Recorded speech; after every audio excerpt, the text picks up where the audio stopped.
Yavaş. Ne oldu? Hı?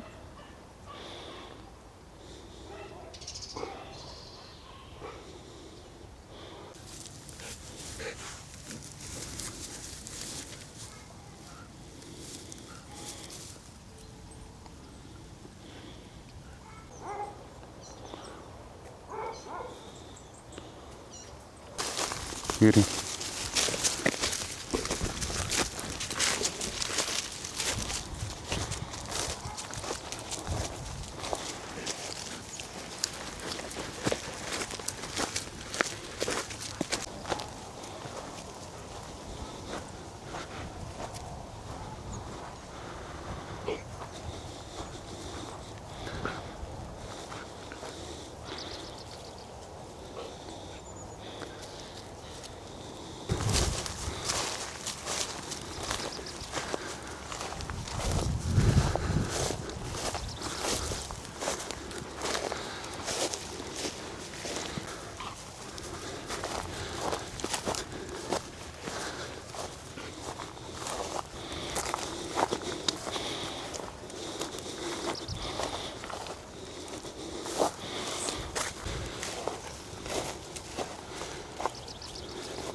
Ben gene köpek gezdirmelerdeyim. Bu iki güzelliği ihtiyaçları görsün diye çıkarıyorum. Arkadaşlarımın köpekleri. Biliyorsunuz artık. Onların hastalık durumları vardı ailede. Onlarla ilgilenince bunlar bana kaldı. Tabii bunları gezdirmekten ben büyük bir mutluluk duyuyorum. Onlar da beni seviyor. Değil mi küçük? Değil mi Beno? Seviyorsunuz mu beni? Burada çok güzel yürüyüş yerleri var. Doğanın içerisinde. Daha önce de burada bir videom vardı, bilirsiniz. Oraya getirdim onları. İhtiyaçları için. Tabii biz Kıbrıs'tan geleli bayağı oldu. Kıbrıs videolarını yayınlıyordum bayağı da video çekmişim farkında olmadan. Gittiğimiz her yerde az zamanda bir sürü video çekmişim. Güzel oldu fakat hep söylediğim gibi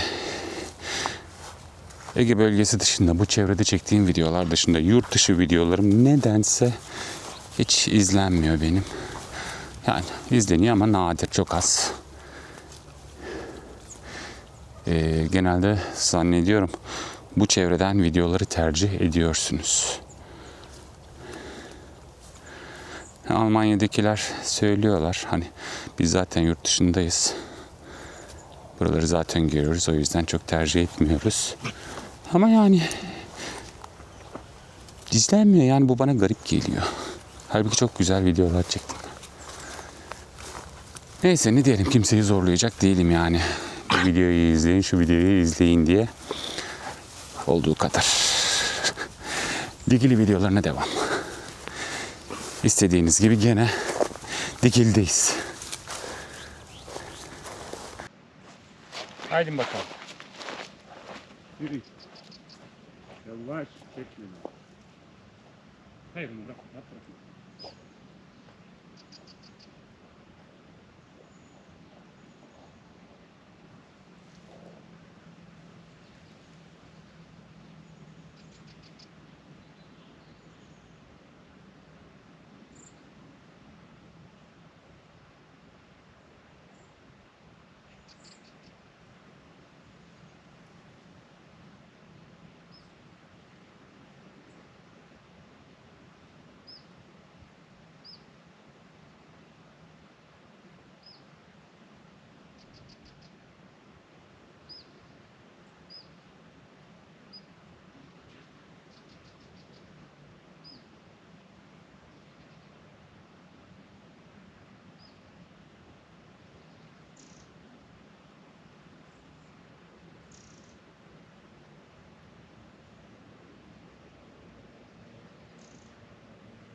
videomuza burada başladık. Ama bakalım nerede bitireceğiz. Biliyorsunuz ben videoları bir orada bir burada çeke çeke sonradan editliyorum. Köpek gezdirirken başladık. Bakalım nerede bitireceğiz. Şu karşıdaki mahalle bir şey istiyorlar, oraya adını unuttum. Orada video istiyorlar. Belki orada bitiririm sonra başka bir gün. Manzaramız burada bu. Gazi Paşa'nın en üst noktalarındayız.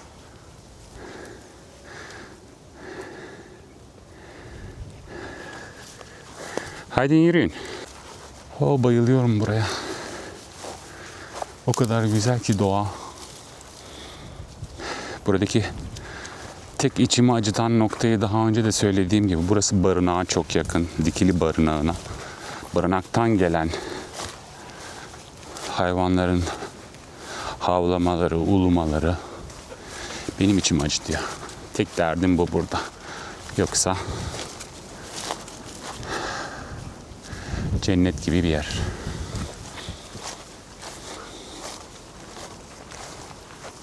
Gel. Saçaklı gel. Şu arkadaki de saçaklı. Sokak köpeği. Bayağı da yaşlı. Hep gezdirirken bizi takipte yani bu köpüşleri. Bayılıyorum o köpeğe de. Saçaklı. Gel. Hadi beni yürü.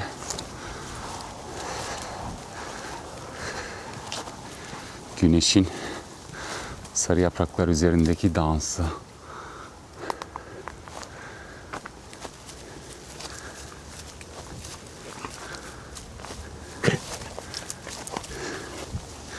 Haydi. Yattınız. Biraz hareketlenin bakalım. Bağırsaklar çalışsın. Burada her yer palamut meşe.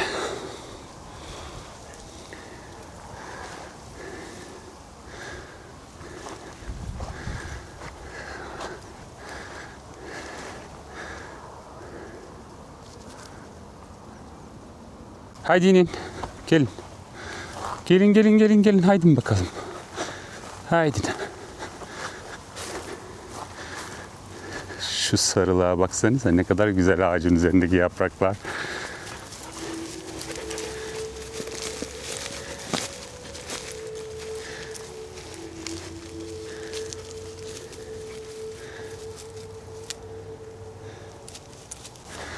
Sürekli ot yiyorsunuz ha? Karnınız mı ağrıyor? He? Beno, karnın mı ağrıyor? Gel saçaklı gel. Gel. Küçük. Hadi yürüyün.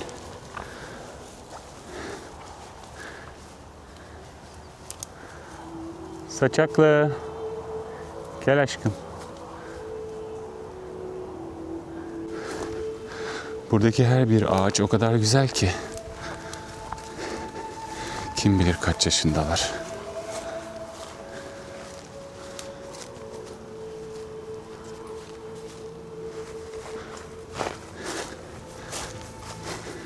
Haydi geç bir yana. Yürü bakalım. Yürü. Haydi Beno.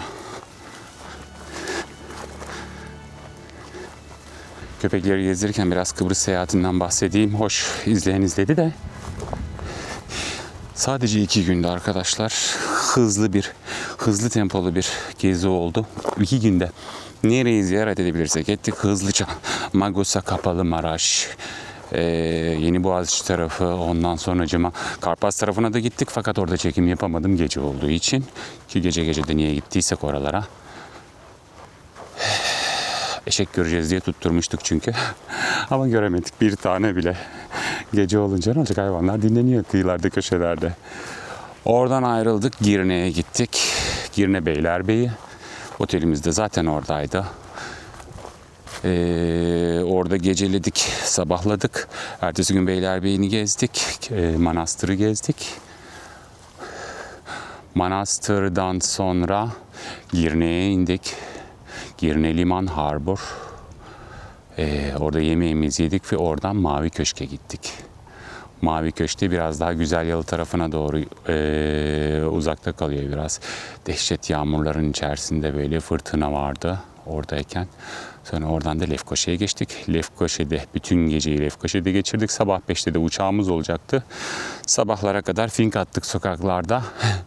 Alışverişimiz vardı biraz. Onları yaptık ve ondan sonra havalimanına geçtik. Ercan Havalimanı'na, oradan da İzmir'e uçtuk.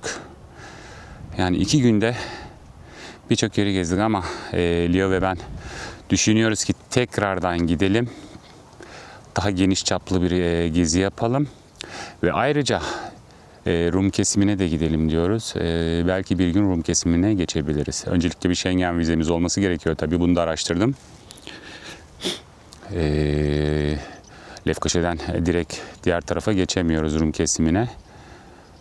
Pasaport kontrolü olmasına rağmen sadece Kıbrıs vatandaşları geçebiliyor. Biz geçemiyoruz. Onlar nasıl kabul ediyorlar? Ederlerse o da. Atina'da bunların bir bürosu var Rum kesiminin. Kıbrıs Rum kesiminin Atina'da bir bürosu var. Oraya gidiyorsunuz Schengen vizenize rağmen. Orada ayrıca vize soruyorsunuz Rum kesimine gitmek için. Yani Lefkoşa'da olsanız da geçemediğiniz sınırı Atina'ya gidip ayrı bir uçağa binip oradan direkt uçuşla Rum kesimine uçabiliyorsunuz. O da izin verilirse tabii. Böyle bir planımız var. Bakalım bir gün gerçekleştirebilecek miyiz? Yılbaşı ağacı gibi vallahi her tarafı yuvarlak yuvarlak meyveleriyle dolu bu palamut ağacının. Yani umarım gerçekleştirebiliriz bu gezimizi bir gün.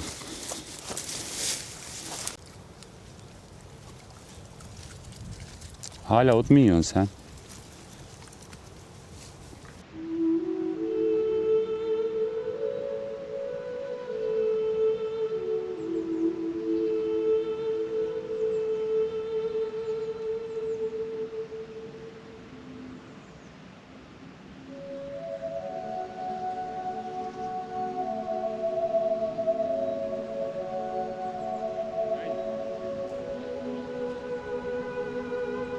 Yavaş.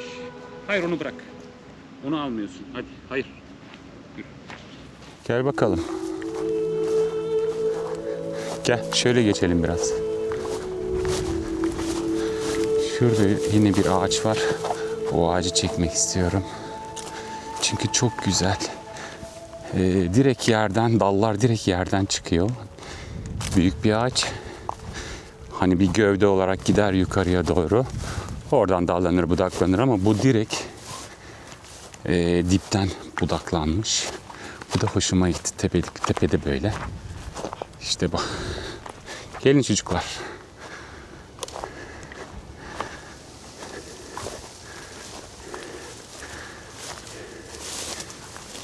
Herhangi bir yüksekliği yok yani o bakımdan. Bakın. Hoş, ana gövde varmış zamanında, ortada belli oluyor. Oradan budamışlar ve dallar yana doğru uzamış.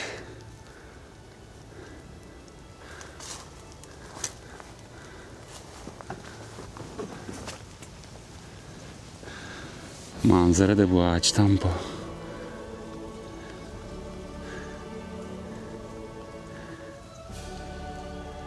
Saçaklı.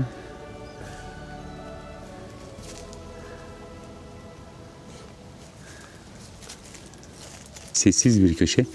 Kitap okuma köşesi gibi. Kitabınızı alın. Serin bir yaz akşamına doğru ya da yaz sabahında burada kitabınızı okuyun. Sadece doğayı dinleyin. İşte.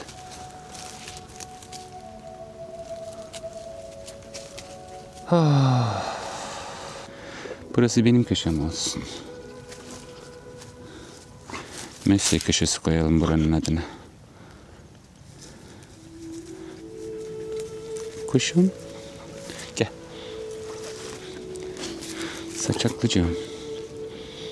Güzel kızım benim.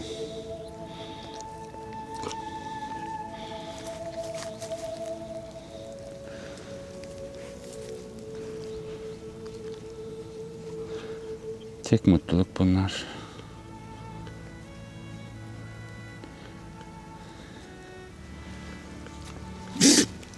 Çok yaşa.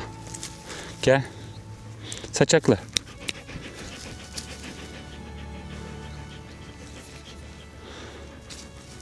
Aşkım.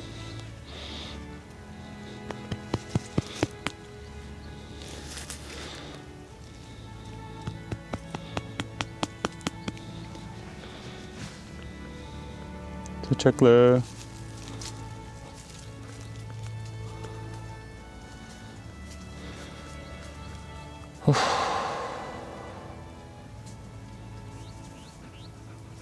Beyno. Bu da aşk. Beyno tam bir sevgi pıtırcığı. Sürekli sevgiye ihtiyaç duyuyor. Sürekli okşanmak istiyor değil mi? Beyno. Ya aşkım. Oy. Bu köşeyi terk ediyoruz. Haydi bakalım. Bu güzel köşeyi terk edelim.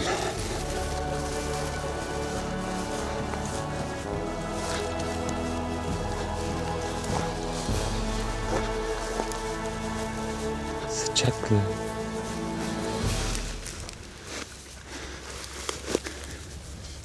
Ne harika bir gün.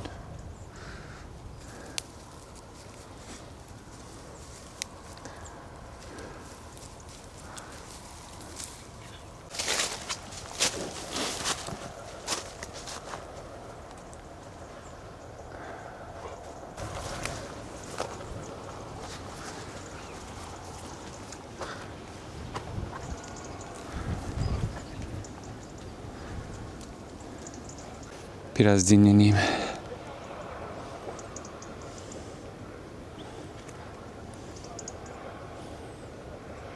Bazı görüntüler farklı olabilir, bunu fark edebilirsiniz. Bulutlar var. 2 farklı günde çektim bu videoyu. O nedenle bu niye böyle demeyin.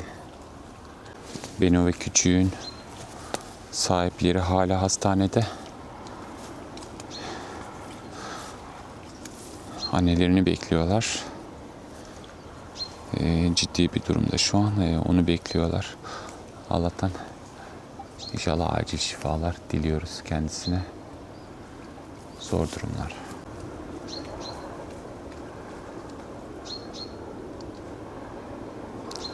Hastaları beklerken bazen vücut, kafa iflas edebiliyor. Sabır diliyorum arkadaşlarıma. Gel biraz yukarı çıkalım. Hadi Beno. Bir yukarı çıkalım.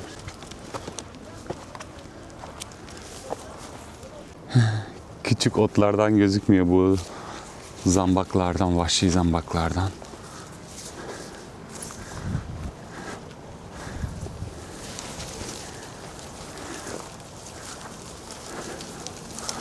Ağaçlar ya. Bayılıyorum. Özellikle bu şekilde böyle. Harikalar. Dimdik duruyorlar yıllarca. İnsan müdahalesi, insan etkisi olmasa tabii çok daha iyi olacaklar. Belki çok daha fazla yaşayacaklar, daha büyüyecekler, çoğalacaklar.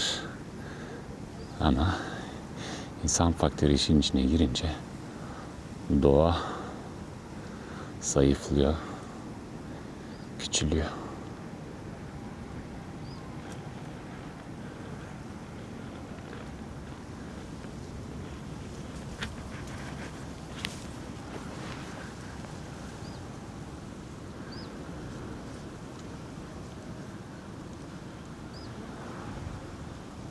Tilkilik tam karşımızda.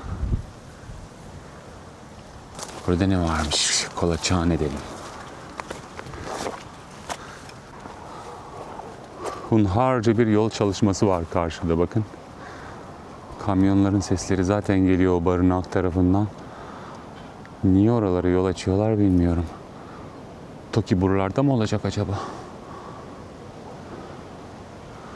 Bilemiyorum.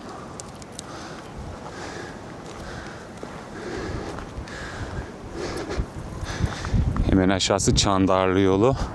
Yeni yapılan hastaneyi de görüyoruz. Karşıda eski hastaneyi de görüyoruz. İkisi bir arada. Ve Çandarlı yolu arabaların geçtiği. Bergama'yı dahi görüyoruz buradan. Ovacık.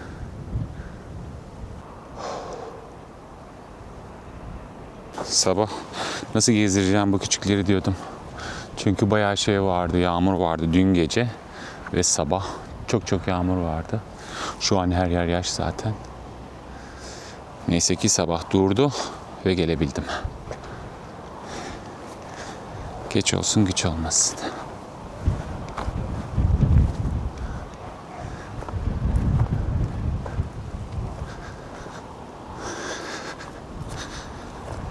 Bir gün buraları da evlerle dolar mı acaba? Yüksek ihtimal.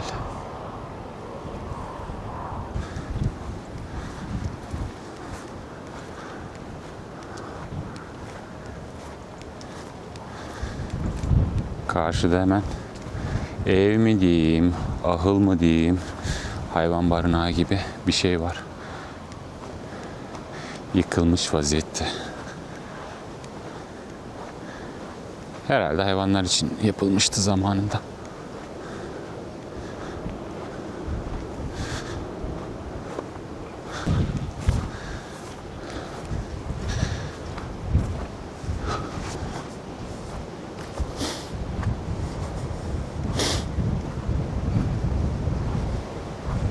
Rüzgar var.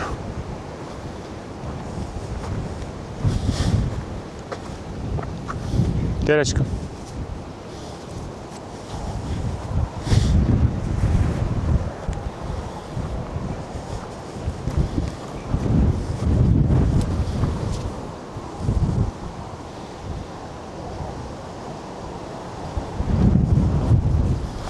Hadi gel.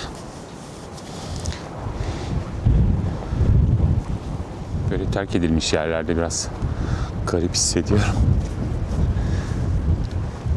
Bu tarz yerler faniliğimize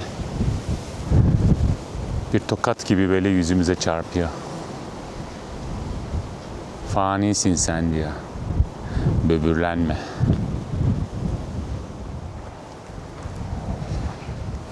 Bilmiyorum ne oldu. Gidiyorum gündüz gece, gündüz gece, gündüz gece. Küçük hadi dönelim. Haydin. Yürüyün. Üşüdüm burada, çok rüzgar var. Let's go.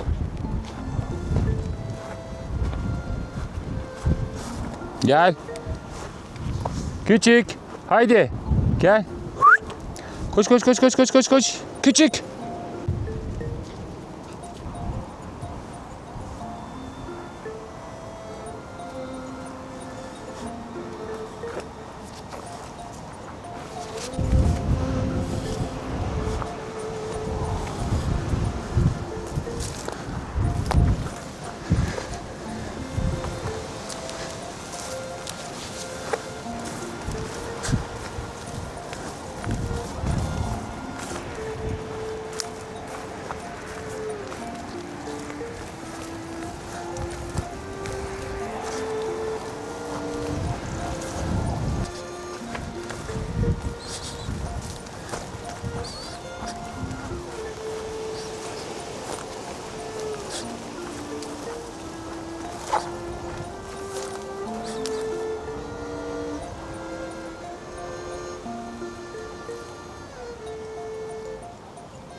Haydi saçaklı gel bakalım.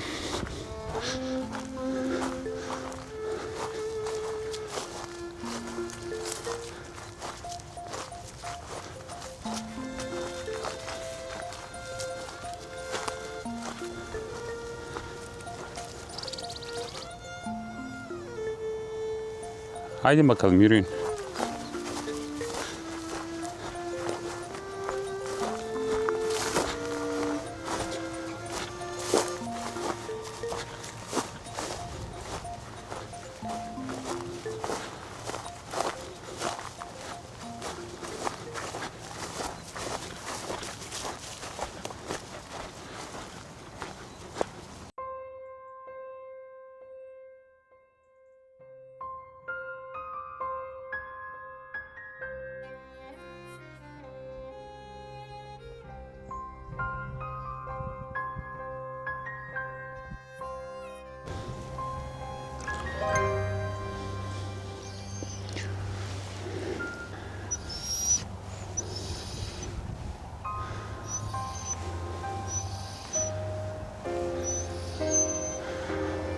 Daha önce de dediğim gibi biliyorsunuz bu videoyu. Birkaç gündür çekiyorum. Farklı günlerde farklı görüntüler. Dediğim gibi hava durumundan da anlayacağınız üzere farklı günlerde çektiğim bir video oldu bu video.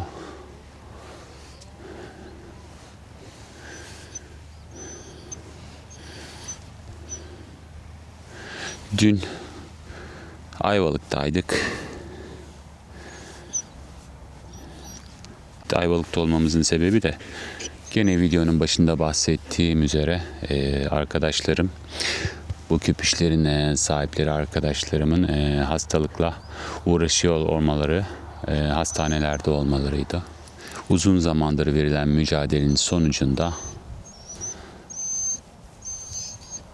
hastamız vefat etti. Dün onun cenazesindeydik Ayvalık'ta. Hayır, sakin ol.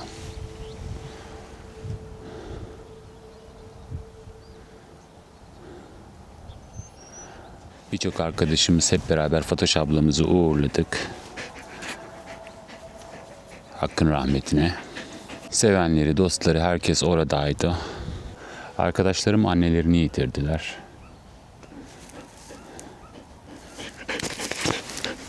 Bir annenin kaybedilmiş olması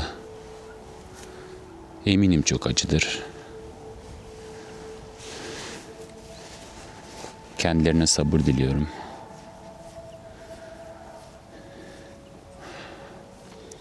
Orada bir arkadaşım bana şöyle dedi.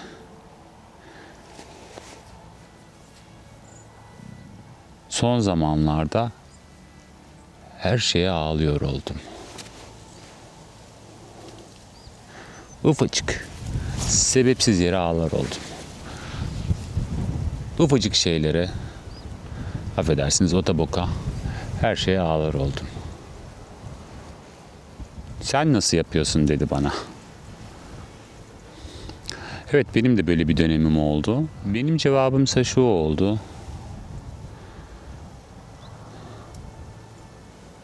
Şöyle ki, yani bak, dünya hayatı bu kadar. Bak, dostumuzu gönderiyoruz. Kimleri gönderdik? Şu an kimi gönderiyoruz? Kim bilir daha kimleri göndereceğiz? Bir günde bizleri gönderecekler. Uğurlayacaklar öte aleme. Dünya hayatı bu kadar. Bu kadar yani. Fazlası yok. Neydi o bütün telaşı? Üzüntü, acı, mutluluk, her şey. Bütün duygular. Bütün bu telaşı ne içinde? Kısacık bir dünya hayatı için mi?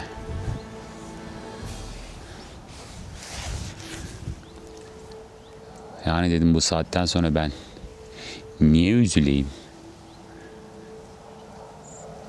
Artık üzülmek istemiyorum. Şu kısa dünya hayatında bu gidenlerin, sürekli gidenlerin bana öğrettiği bir şey varsa dedim, bir, dünya hayatı kısacık, hiçbir şeye değmez. Ve bu kısa dünya hayatının da tadını çıkarıp yapabileceklerinin bilincinde olup yapabileceklerine, yardım edebileceklerine yardım edip yapabileceklerini yapıp yani gerisini de Allah'a havale etmek. Hani yapamayacaklarımızın içinde niye üzüleyim? Şuncağızların akıbetlerini hepimiz görüyoruz son zamanlarda zaten ülkemizde. Hani bunlara ben çok üzülürdüm. Hani yapabileceğim şeyler var, yapamayacağım şeyler var. Tabii ki üzülüyorum ama bunu da çok içime dert, ukde olacak şekilde hareket etmiyorum. Hepimiz geçiciyiz, faniyiz bu dünyada. Bunun bilincinde olarak hareket ediyorum yani. Yoksa tabii ki güle oynaya bir hayat sürüyor değilim ama sadece bunun bilincinde olup ona göre yaşamaya çalışıyorum.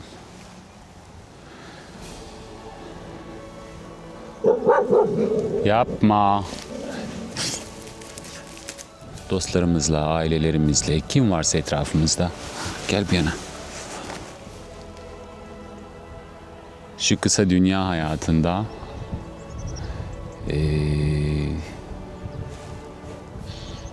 bir davet beklemeye gerek yok. Çat kapı bile gidip ailemizi, dostlarımızı görelim. Özel bir an olmasına gerek yok. Doğum günü olmasına gerek yok. Düğün dernek olmasına gerek yok. Onları ziyaret edelim. Onlarla vakit geçirelim. Bir çay içelim, bir kahve içelim, yemek yiyelim, hal hatır soralım. Varsa birbirimizin ihtiyaçlarını giderelim. Dünya hayatı bu kadar arkadaşlar.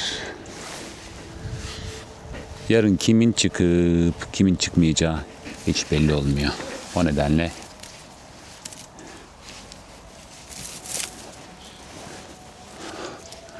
otoboka ağlamaya gerek yok. Hayata devam ediyoruz. Ama yarın o 2-3 metrekarelik toprağın içine gireceğimizin bilincinde olarak kendimize, dostlarımızı, yakınlarımızı ve ailelerimizi hiçbir zaman ihmal etmeyelim. Şunu da söylemek istiyorum.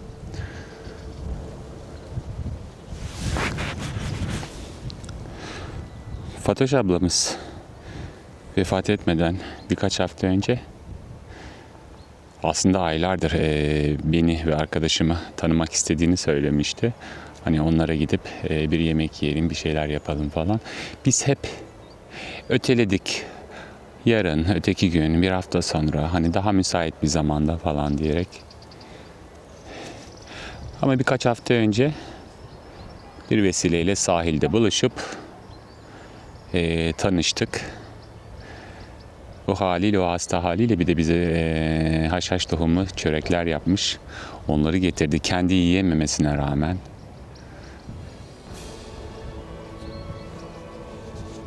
Şimdi bunları hatırlıyorum. Hani çok özel insanlar olduğumuz için bizimle tanışmak istemedi elbette. Bizim özelliğimiz şuydu. Gideceğinin bilincindeydi ve gitmeden kızlarının, çocuklarının bu yeni arkadaşlarını bilmediği arkadaşlarını tanımak istedi. Hani gittiğinde belki çocukları kimlerle arkadaşlık edecek belki bunu bilmek istedi. Belki de tek isteği buydu.